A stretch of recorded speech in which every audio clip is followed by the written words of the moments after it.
saan ka bumabiyahe? Di ano.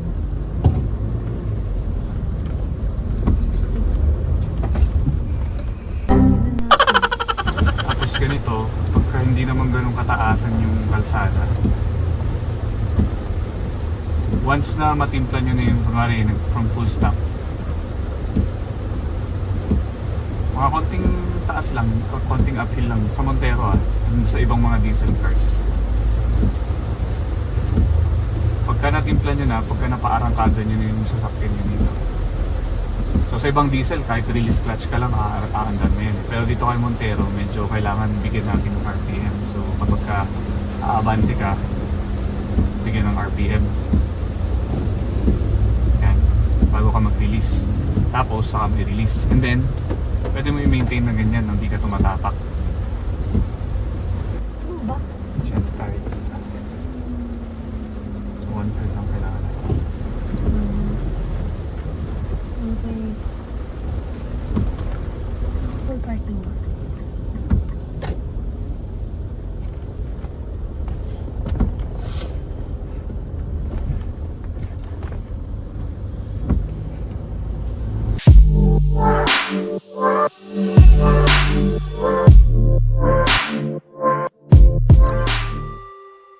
Tapos punasan nyo dyan sa gilid niyo. Pinanasok ko na ng jacket ko. Hindi, meron pa yun. No,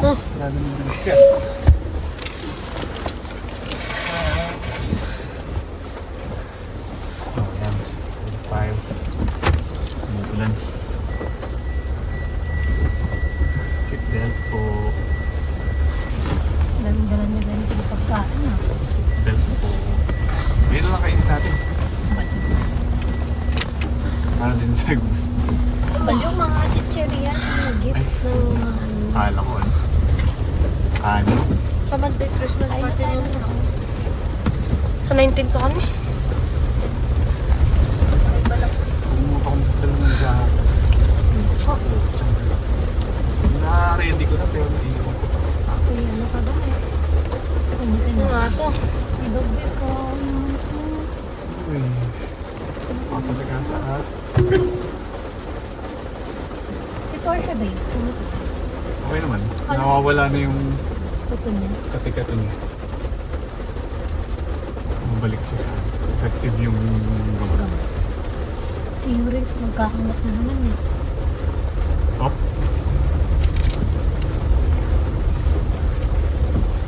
I like the wind.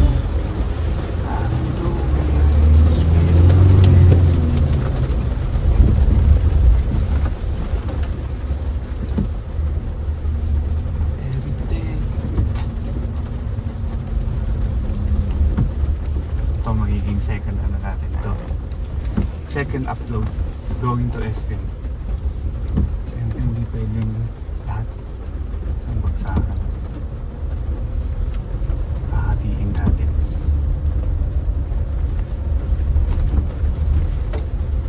Sayang yung ano yun. Yung gabi. Kaso dilim kasi. Kaya nga overload tayo. Yung nabitin-bitin. Nabitin-bitin ako. Pero sana may content. Pero kung ano yun, naka DJ tayo. Action ko ako. Kita-kita.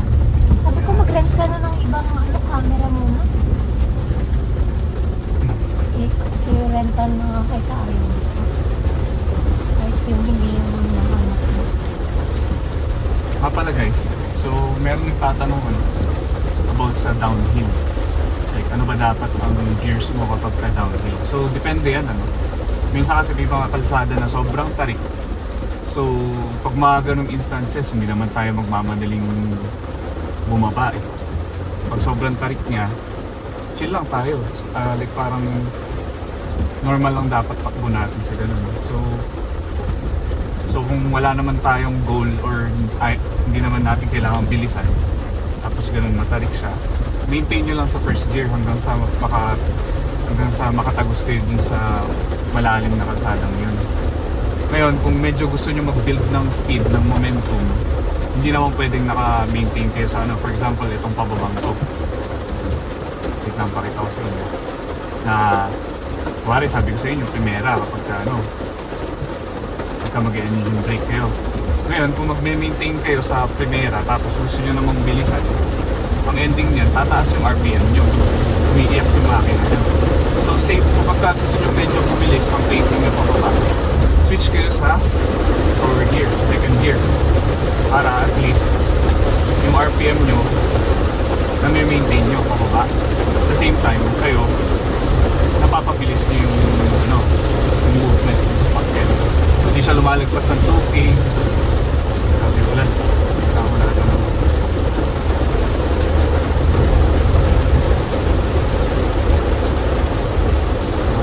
Hindi siya lumalagpas ng hindi tumataas yung RPM nyo kapag kapababa kayo. Kasi yun, brake lang, nakakatulong yung gears at the same time yung pag-brake nyo. Lalo kapag mahahabang downhill yan, mahahabang pababa yan. Pagka hindi kayo nag-engine brake, may tendency na makaka-experience kayo ng brake fade or mag-overheat yung brakes nyo. Kahit pa brand new yung sasakyan nyo, kapag ganun nangyari dahil hindi kayo nag-engine brake, ang sumasalo lahat ng pag-slow down sa sasakyan is yung brake lang. Iinit at iinit yan, mag-overheat yan. Kaya doon pumapasok yung engine braking sa pababa. Sa mga normal roads, for example, pababa ka ng Quezon, ng Marcos, okay na yung tercera. Kung normal na driving lang, okay na yung tercera.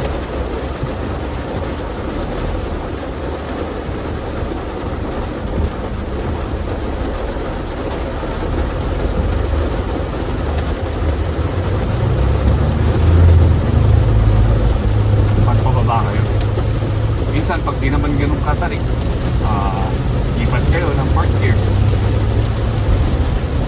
Ganun. Pero yun, usually sa mga downhill, naglalaro lang kayo first, second, third. And depende yan sa lalim ng kalsada, and depende rin yan sa gusto nyong pacing. Kung gusto nyong medyo mas mabilis yung pagbaba nyo, shift kayo to lower gear. From first, mag-shift kayo to second. Kung gusto nyo pang mas bilisan, kasi hindi naman ganun katarik, then balik kayo shift naman kayo from second to third.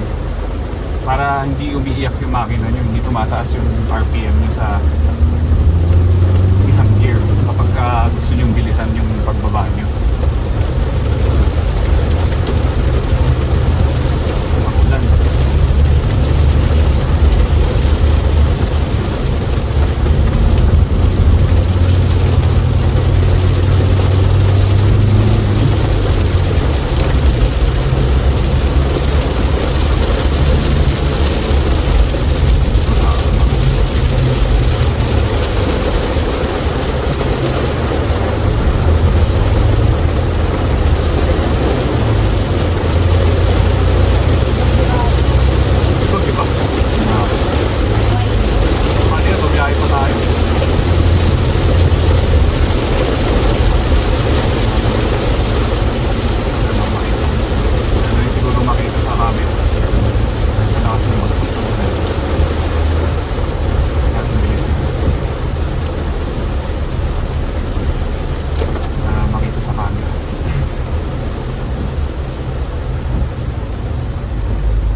Nakakausap sila niya. Pero, shit, natin tayo guys.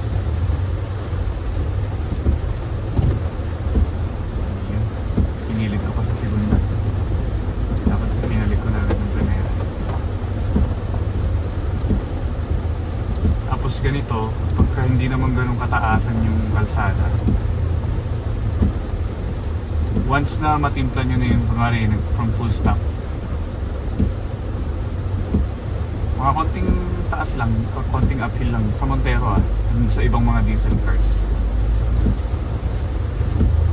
Pagka natimpla nyo na, pagka napaarangkada nyo na yung sasakyan nyo dito. So sa ibang diesel, kahit release clutch ka lang, aandan mo yun. Pero dito kay Montero, medyo kailangan bigyan natin ng RPM. So kapag ka aabante ka, bigyan ng RPM. Yan, bago ka mag-release. Tapos saka may release. And then, pwede mo i-maintain na ganyan nang di ka tumatapak. para, for example, medyo mabagal lang yung takbo, at least kahit papano na nababawasan mo yung ano yung chances mo na mag clutch in, mag clutch control and whatnot. Tapos yun, usually kapag kaganon, hindi naman tayo nagmamadali. Medyo hintayin ko lang munang makaabante yung or makalayo yung mga sasakyan na nasa harap ko. Para ako, maintain ko lang. Like, chill lang ako hanggang sa makarating sa full stop.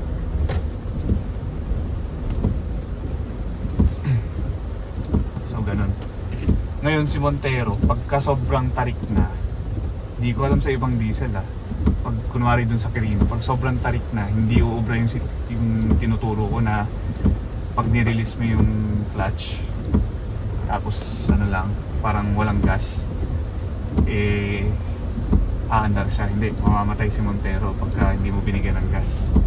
Kasi pag sobrang tarik na, ayaw niyan na nasa 800 below yung RPM niya. Minsan pagkapunuan pa kayo, pag bumagsak na kayo sa 1K, ano yun mawawalan na yun ng power, nararamdaman mo kaya hindi siya uubra.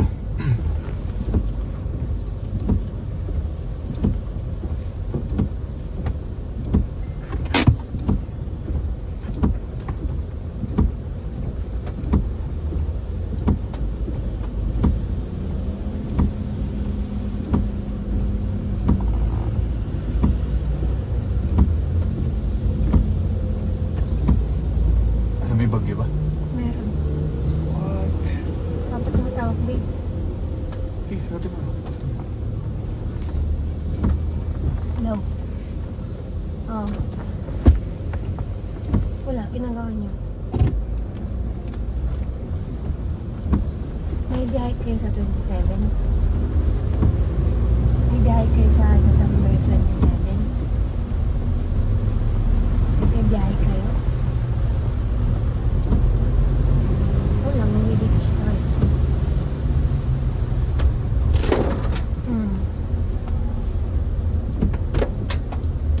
Oh.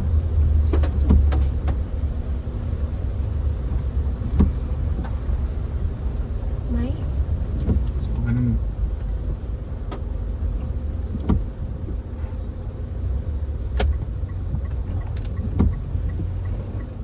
May?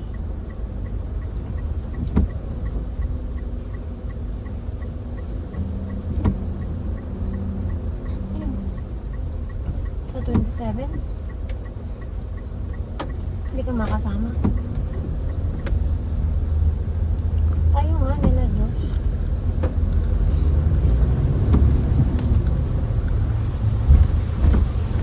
Sabado.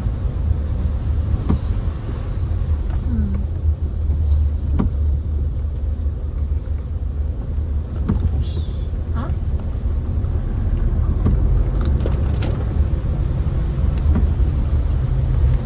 Tignan natin si... Wala, nasabi ko na eh.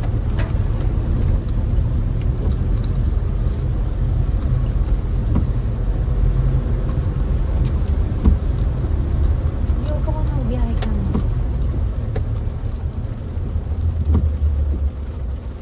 Tignan natin.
Tawag kami mamaya. Tawag ako mamaya. Okay, bye-bye.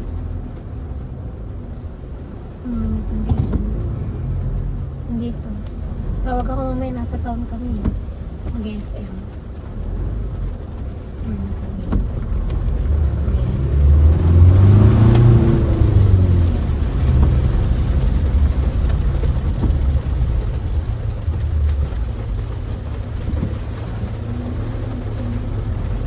Bibiyahe siya din. Ano yan? Cancel na ba? Pwede daw i-move ng 28. Saan dito ano? Monday. Kalawin.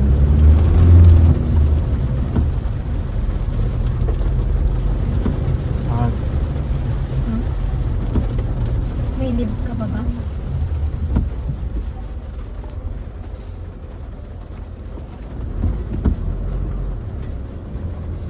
Babe, may leave ka pa?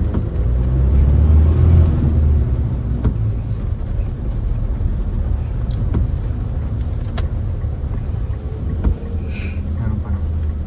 I-leave mo na lang ulit yun kung ano.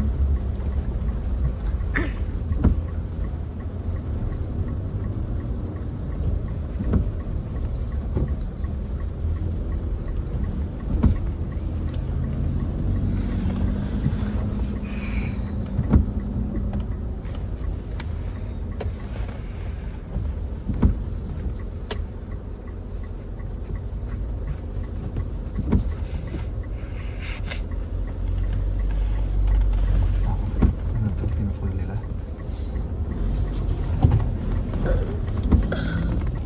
Okay. Friday.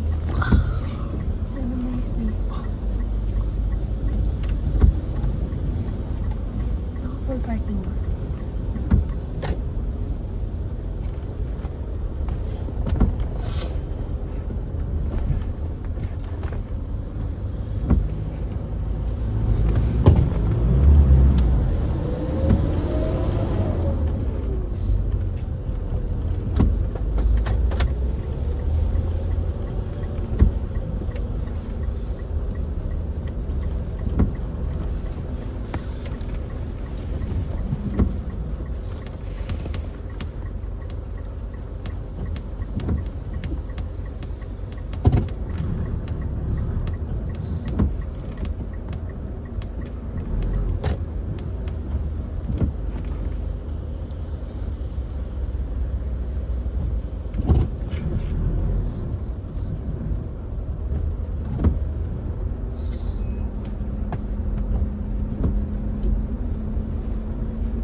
Saan di kakain, babe? Naka-food court na lang. Hindi, tropa. Open ba to? Naka-close. Open na. Kakain ka ka, babe.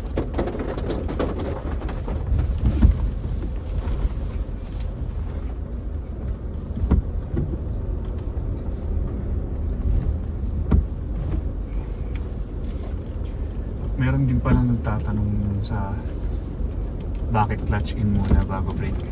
So nag-a-apply lang yun guys kapag ka pataas ano. Kasi pag pataas ka, yung gravity na mismo yung magbe-brake para sa'yo. Siya na yung mag-slow down sa sasakyan mo eh. Kasi you're going against the gravity.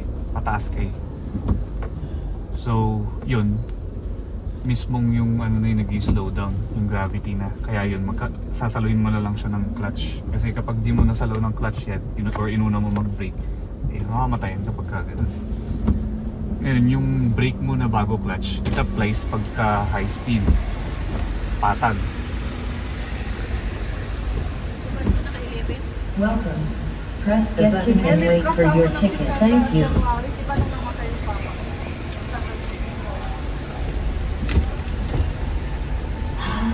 So ganun, pagka high speed, patag, kailangan mag-slow down. Doon nag-a-apply ang brake muna bago clutch.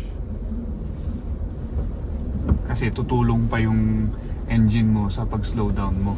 Kasi pag nag-clutch in ka agad bago ka mag-brake, kunwari nasa highway ka, para kang nag-neutral nun. So kapag mas kailangan mo ng mas kailangan mo ng braking distance or kailangan mo ng braking power, wala. Basically, brake lang talaga yung tutulong sa'yo na mag-slow down, hindi na yung makina. Kasi nag-clutch in ka muna eh, tapos ano eh, parang bumalik ka sa neutral eh. So ganun siya. Magkaiba siya sa uphill. Ito siya sa... Ito na ako. Nakita ko spot.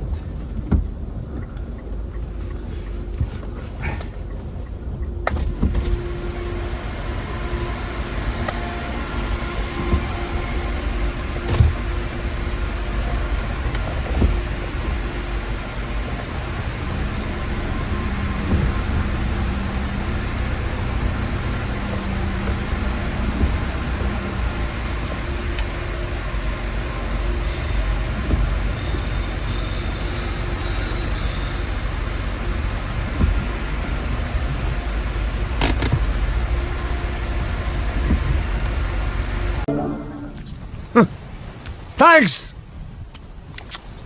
Love you!